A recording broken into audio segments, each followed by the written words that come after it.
सैटी films present छोड़ दे कमरिया गुदा गोदी होता गुदा गोदी होता राजा जी छोड़ दे कमरिया शिव नारायण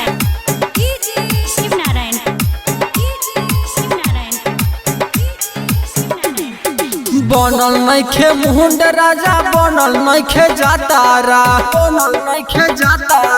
कोइले बारा नशा लागे कोई देबा खातारा बनल नइखे मुंड राजा बनल नइखे जातारा कोइले बारा नशा लागे कोई देबा खातारा ऐसे जदी हमारा पर फेरी न नजरिया गुदगुदी होता राजा जी छोड़ दी कमरिया गुदगुदी होता राजा जी छोड़ दी कमरिया गुदगुदी होता राजा जी छोड़ दी कमरिया गुदगुदी होता राजा जी छोड़ दी कमरिया गुदगुदी होता राजा जी छोड़ दी कमरिया गुदगुदी होता राजा जी छोड़ दी कमरिया म्यूजिक डायरेक्टर छोड़ दी कमरिया गुदगुदी होता गुदगुदी होता राजा जी शिव नारायण छोड़ दी कमरिया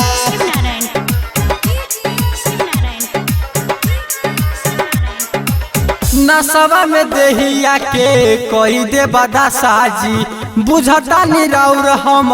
मनवा के भाषा जी नशवा में देहिया के कोई दे बदा साजी बुझता निराउर हम मनवा के भाषा जी छोड़ दे कलाई पिया जाई ना बहरिया गुदगुदी होता राजा जी छोड़ दी कमरिया गुदगुदी होता राजा जी छोड़ दी कमरिया म्यूजिक डायरेक्टर छोड़ दी कमरिया गुदगुदी होता गुदगुदी होता राजा जी शिव नारायण छोड़ दी कमरिया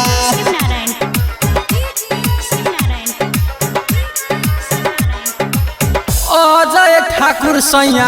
जाई न बजरिया बड़ा मन करे खाए के भकुरा मछरिया अजय ठाकुर सैया जाई न बजरिया